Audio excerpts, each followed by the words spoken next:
Hey everybody, how you doing today? I just wanted to hop on here a minute, or for a few minutes really. Um, I wanted to talk about stressors in recovery.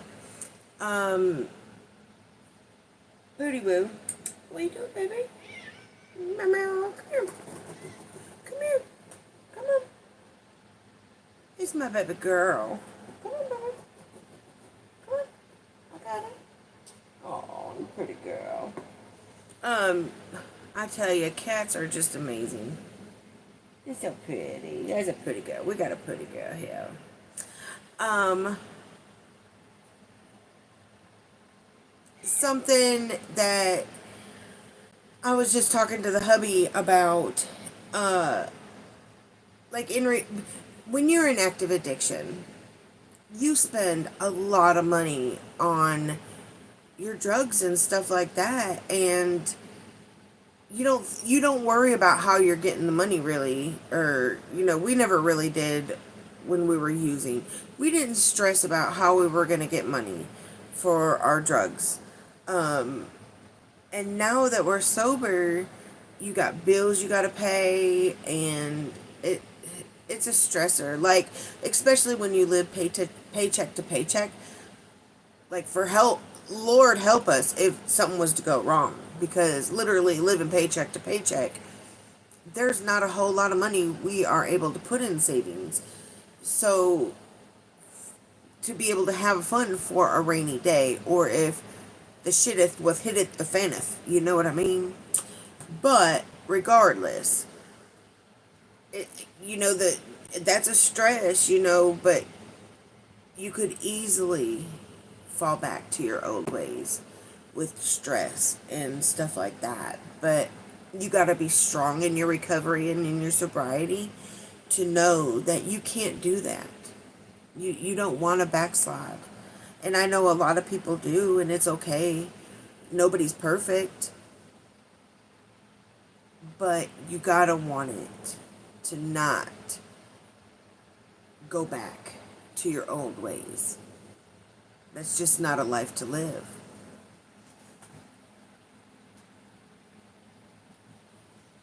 And that's something I wanted to talk about. It was on my mind. Of course, it's the first of the month, everything's due. And I was sitting here paying bills, and I'm like, we didn't stress about money when we were in active addiction. And now we ain't using, and we got bills, and we got to pay those bills. And it's stressful, man. It is really stressful. But we know we're doing so good. 5 years clean and sober. Part of that 2%.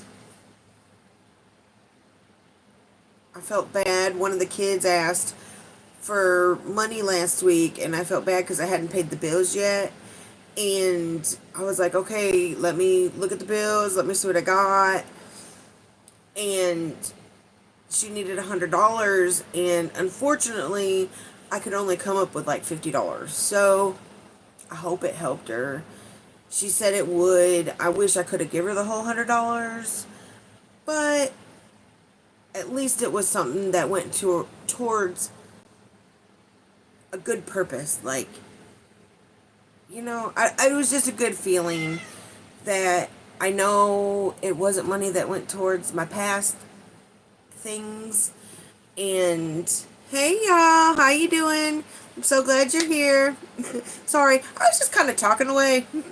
um I'm doing good. How are you?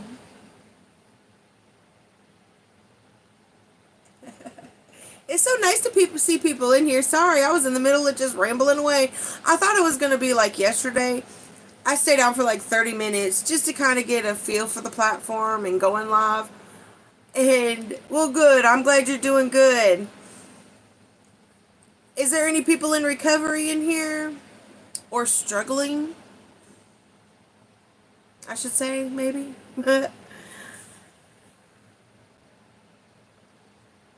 Oh.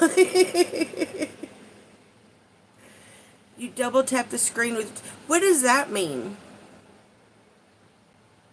I'm so new here. It's hard for me to, I'm still learning, so bear with me, y'all. Everything been good. Oh, good. It's always nice when everything is good.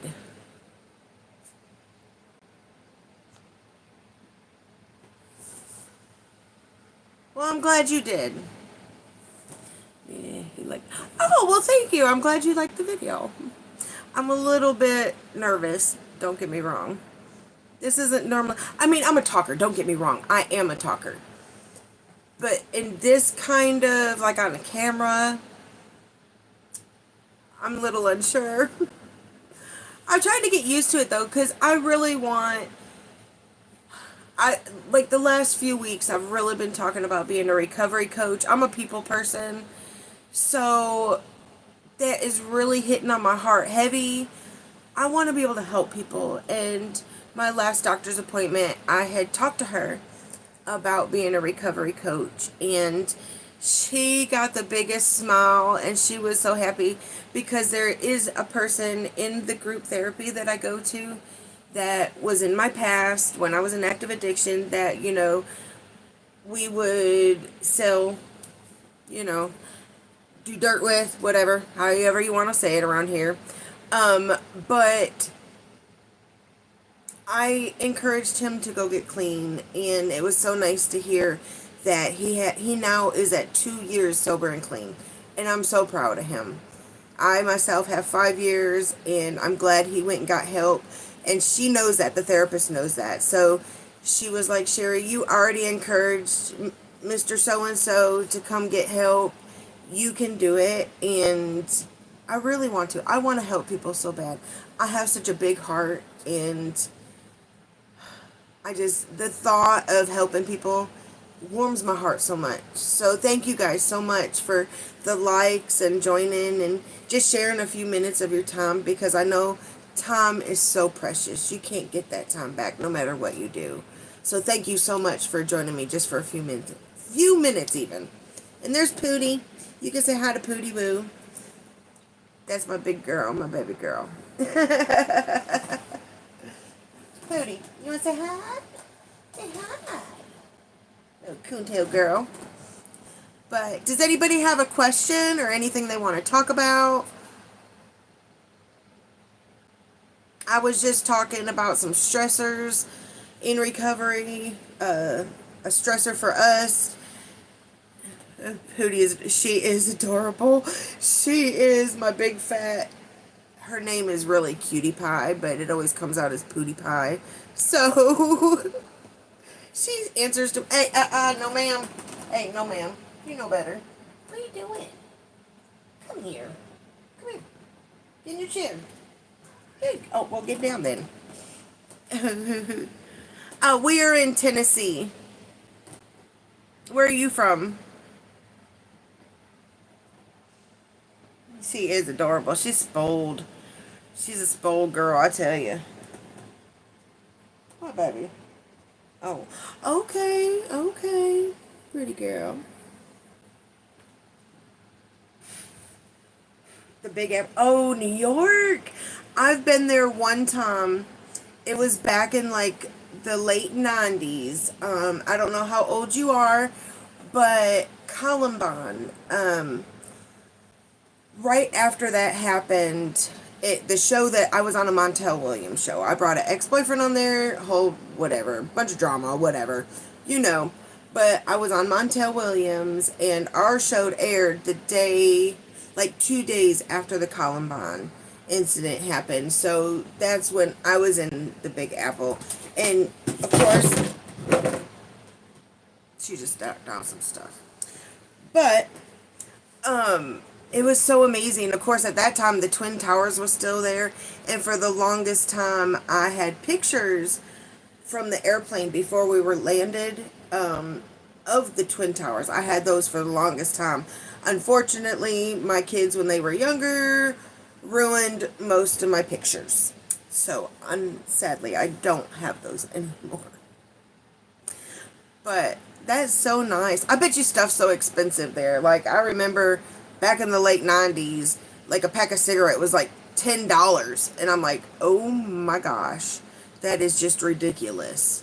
And I was too scared to ride in a cab or anything there. So yeah, the in Manhattan, that's I think that's considered. I stayed in a hotel next to the Trump International Tower. It was like right on the outside of Central Park, so I believe that is Manhattan. I believe, but it was beautiful. I would walk the streets too. If I couldn't walk, I wasn't going there. I was too scared to get in the car. Shoot, I about got run over crossing the street going to Central Park. Those people drive crazy there. You gotta. Oh man, I was so scared.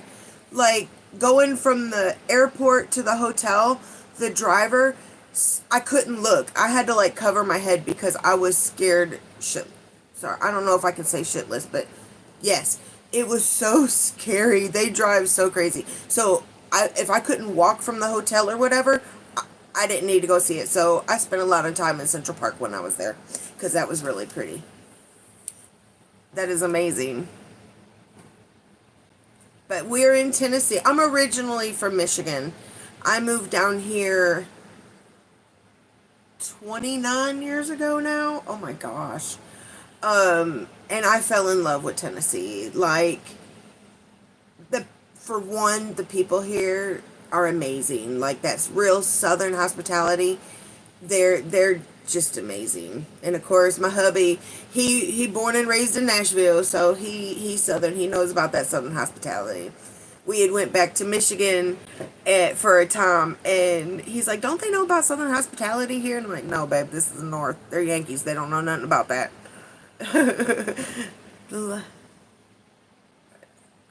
Especially, oh, I believe it. Stuff even here has went up ridiculously. Like at work, I work at an interstate store, and people come through like from when they're traveling, of course, and they come through and they're like, "Why is stuff so high?" And I'm like, I don't. Unfortunately, that's above my pay grade. I don't make prices up. You know, I'm sorry. I know my boss.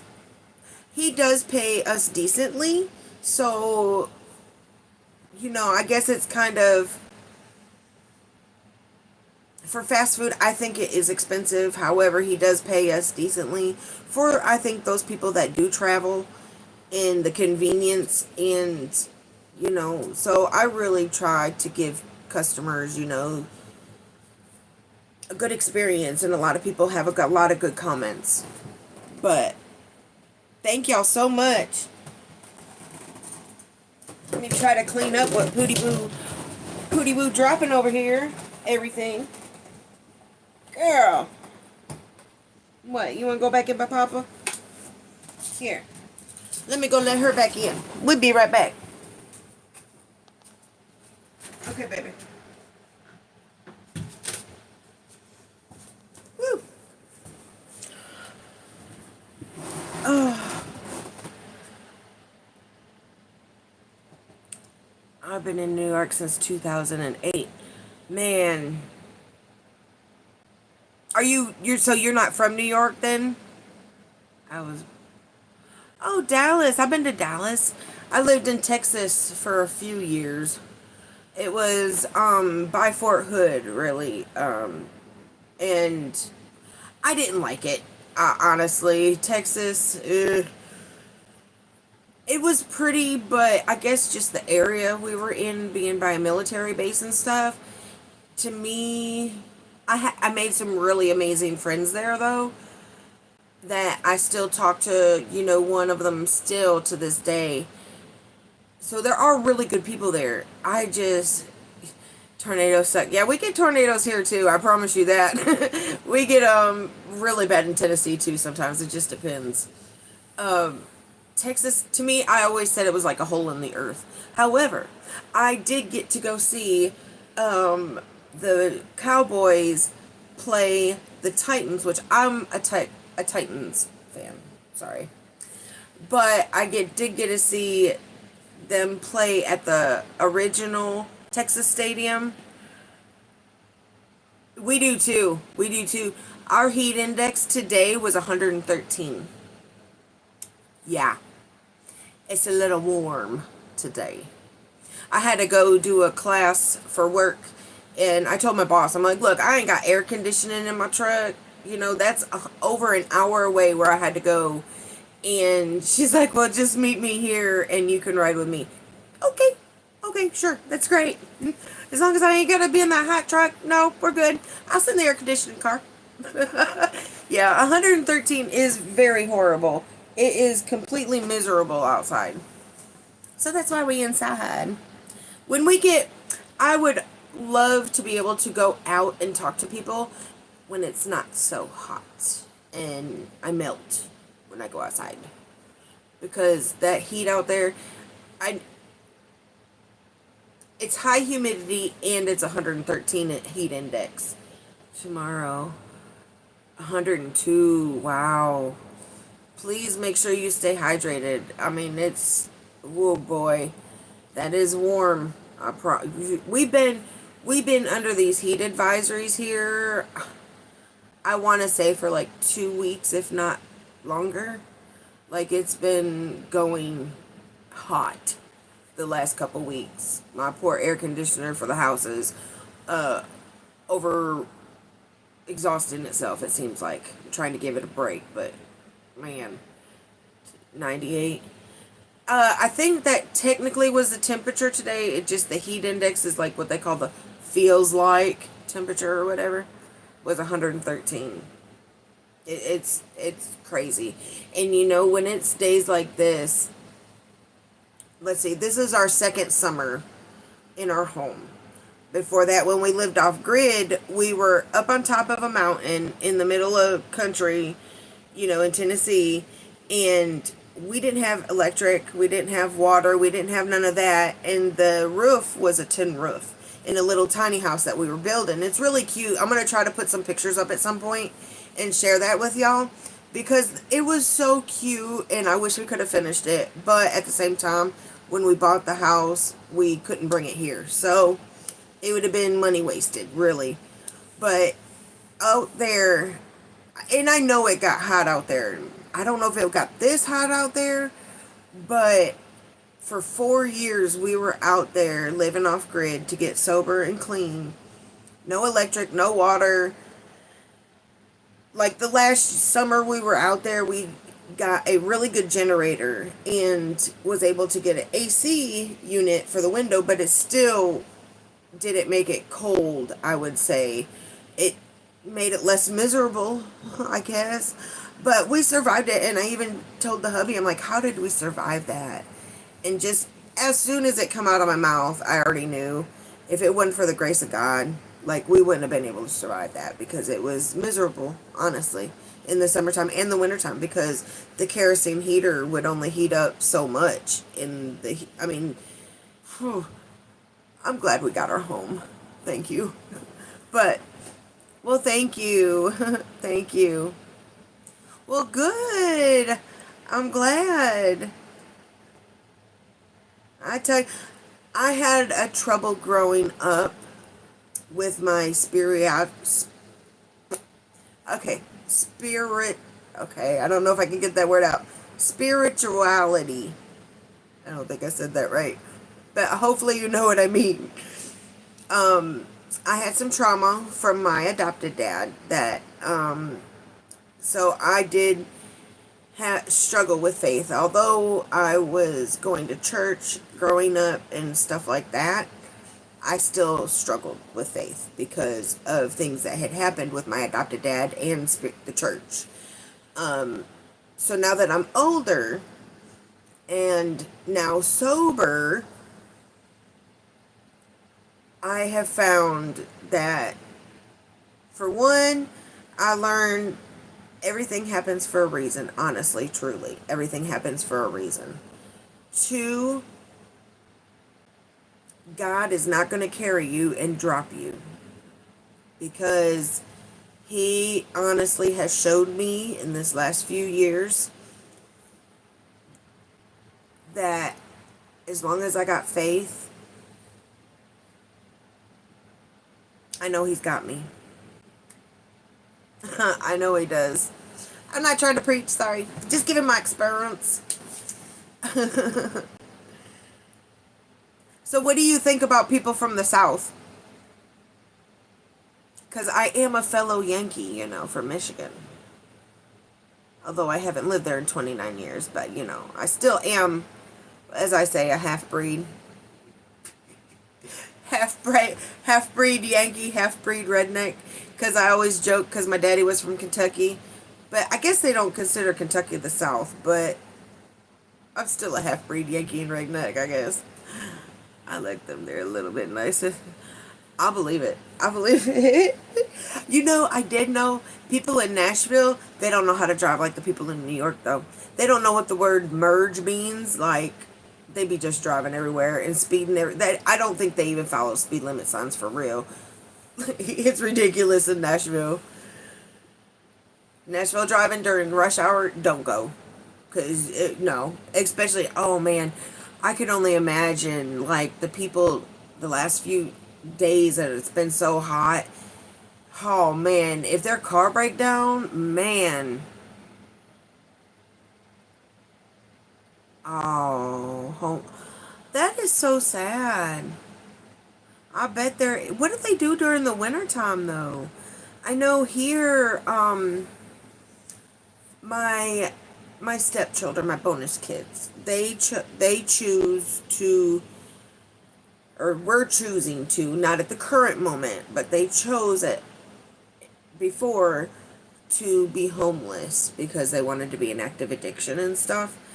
One's in jail right now, and the other one actually gets out tomorrow. So I'm kind of excited.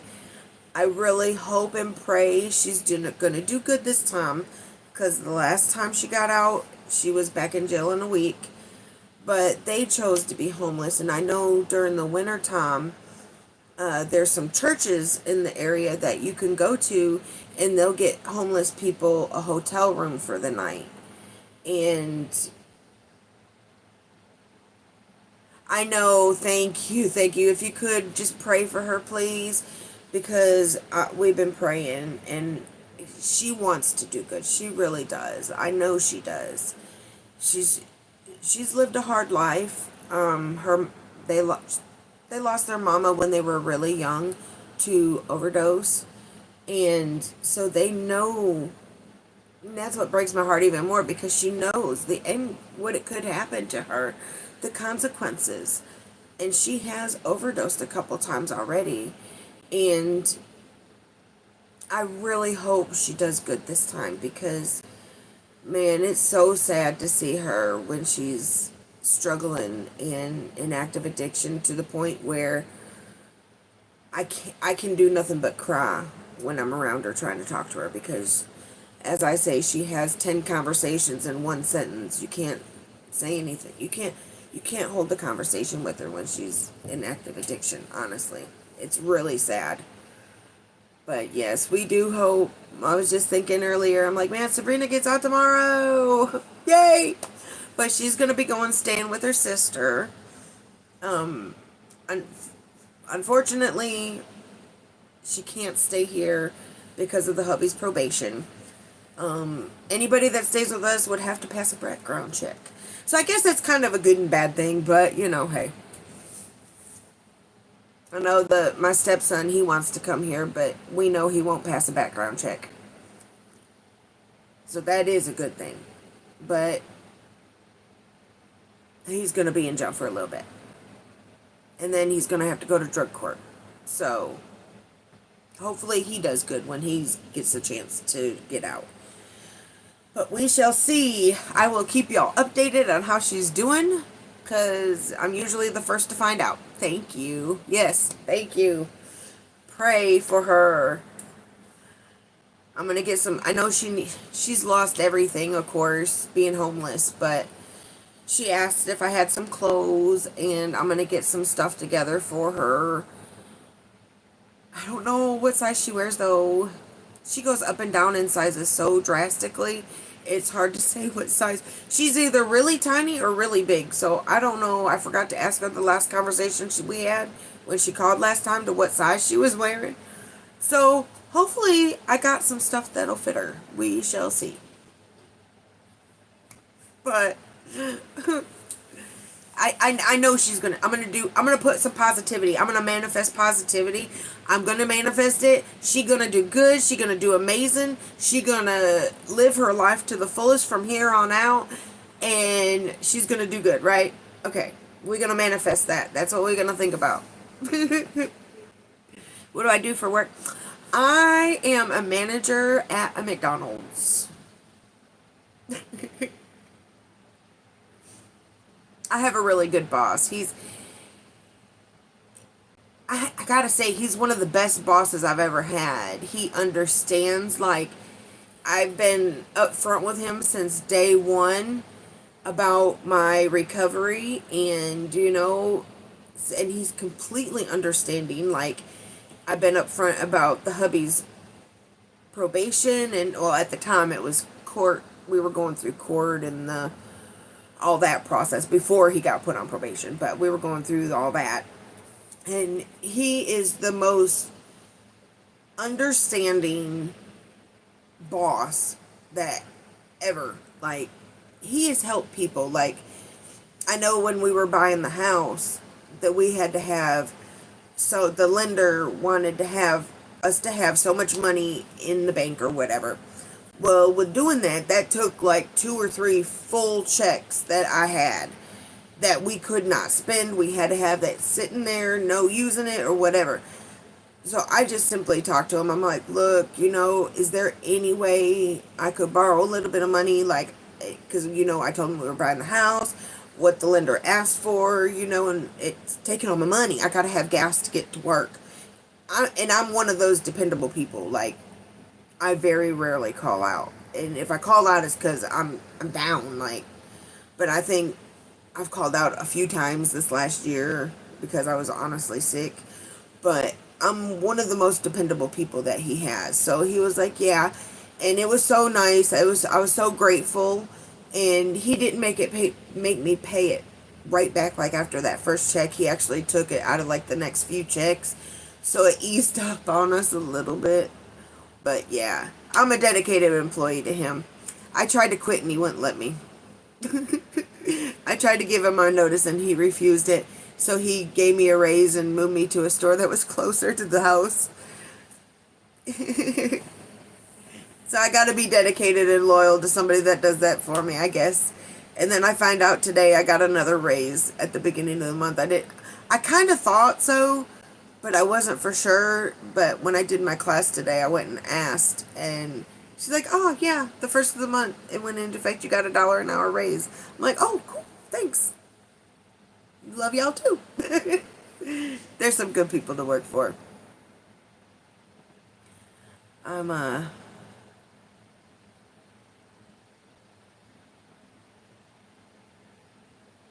officer. FDNY. Okay, FD, New York, FD, fire. NY. Oh! I was thinking fire. You put FD, so I thought you meant fire department. Oh, I bet you that's crazy.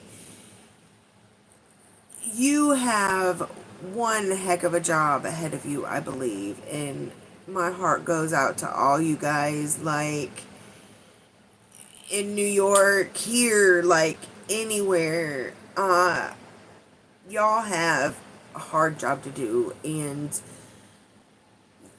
granted, I've had some bad interactions with, the PD when my mama passed away. But there's some trauma from that. But I know they're not all like that. I know not all officers, let it go to their head. I know there are some sincere, true officers out there that are there to help people. Not here I call it the good old boy system. Oh, it's okay. I mean, it's not okay, but it was hard. Like, for a couple years after it happened, like, I couldn't see cops. Like, no. I was so scared of going to jail every time I come across a cop because my mouth just wouldn't shut up. But I've gotten better now. I know with all the trouble that we had to go through with the hubby in the courts.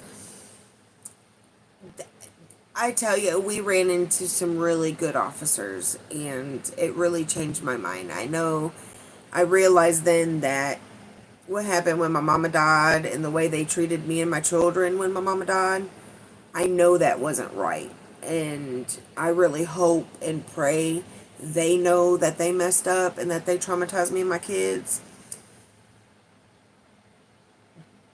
But I know all officers ain't like that. I've ran into some really nice ones at work, and every day they come through, I'll be like, well, y'all be safe out there. So you be safe too. So I know it's got to be scary. I can only imagine some of those calls. I watch a lot of true crime too, so bear with me. I can only imagine some of those calls like that we've seen during watching these true crime podcasts and stuff. Like, oh man.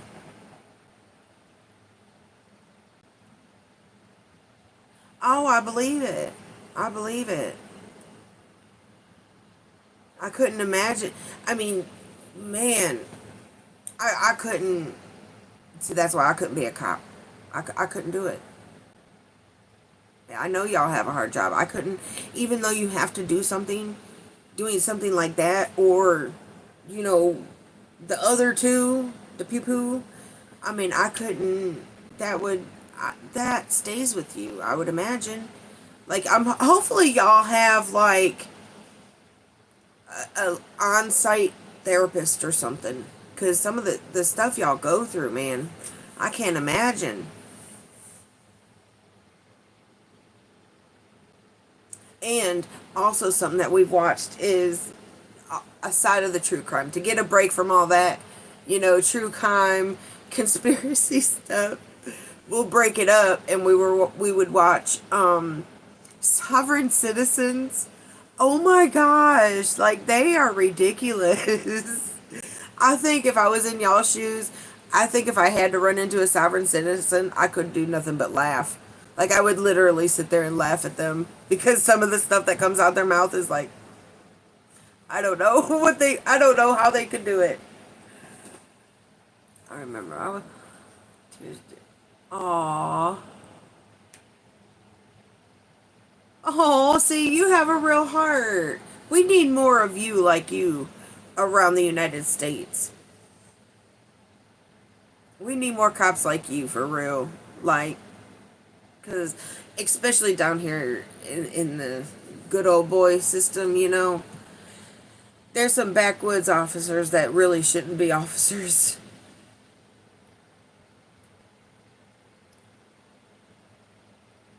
A whole decade. Wow. Good for you. Good for you. Just be safe, please. Be safe. I'm glad you're here, so be safe so we can talk again. I bet you, do you run in, well, I know, let's see, Kensington, that's in Philadelphia. Or no, Pittsburgh? Okay. Pennsylvania. One of those cities in Pennsylvania. Kensington. New York, I know they got to have the drug problem up there as well, because I know it's all over the United States right now. Do you have to run into, I mean, okay, this is how big my heart is. One of my neighbors, they are in active addiction, and I walked over there, introduced myself after we moved in, and let her know, let them know, both of them, I have Narcan. If you need Narcan, come get me. I got you. And I even gave her one too.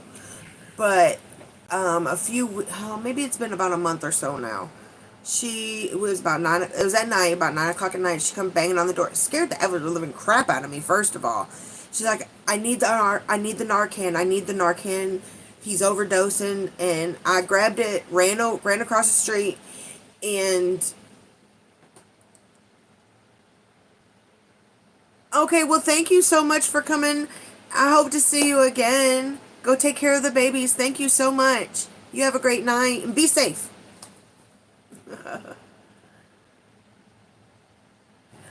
Anyway, Thank you so much. I'm so glad you were here. Make somebody smile. You. I ran over with the Narcan, and when I tell y'all, me and the hubby, when we were in active addiction, fortunately, we didn't have to go through that. Like, I never overdosed, and he never overdosed. So I never had to go through that or experience that in person. However, I have lost people to overdose. My best friend, and actually she was engaged to my hubby at the time, she overdosed. He was in jail at the time, but she overdosed, and I wasn't there. The next day, the kids' mama, my stepkids' mama, overdosed. But I've never had to see it physically with my own eyes. I've heard the horror stories. You know, I carry Narcan, and so I ran over to the neighbor with the Narcan. I walked in the door, and I seen him. He was gurgling, and he was unresponsive, and it scared the crap out of me. I tell y'all, started shaking. I was shaking so much because I was so scared to lose him. I mean, even though he's just a neighbor, I don't know him like that. But still, to lose somebody like that, it scared me so much. I was shaking. I had to give her I'm like, here, I don't know what I'm doing right now. So, fortunately, it took like 3 of them, and he came back too. And man, that was one of the scariest things to ever see somebody have to go through and struggle with. But fortunately, he's okay. He's back. And I do get more Narcan because I gave him all that I had, but I went and refilled it. So we got more.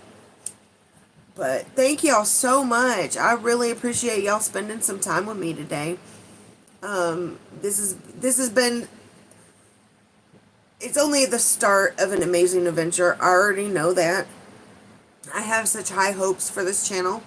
I want to be able to help people bring attention to recovery, that people can be strong in recovery, the stressors of recovery, like to be able to help somebody. I can't say it enough, but like it warms my heart. And I know my therapist is excited for me to be a recovery coach, and I'm excited because in turn that would help somebody. So yeah, I hope so. I hope so. Fingers crossed, everything will work out and we'll all be good. And I can help a bunch of people at the same time. Ain't nothing wrong with that, I guess. But thank y'all so much. I almost forgot I had scheduled this live. I'm so sorry. I almost forgot. And it was about an hour, or about 7 o'clock. I was like, oh, I forgot I scheduled that live for tonight. So I better hurry up and get on there. Just for a few minutes at least, anyway. I appreciate it so much, guys. If you want, don't forget, like, share, and subscribe. Sherry's Recovery Corner. I appreciate it so much. I gotta get off here. I gotta get going. I got some things to do. 2 o'clock comes early, man, I tell you. 2 a.m. comes early. But hey, my day is done from work at 2 o'clock usually. So I have the rest of my day after that. But with that being said, don't forget, make somebody smile today. It could mean the absolute world to them. You never know what they may be going through. We don't walk in their shoes. Thank y'all so much for spending some of your precious time with me. I know you can't get that back, and I really, from the bottom of my heart, appreciate it so much.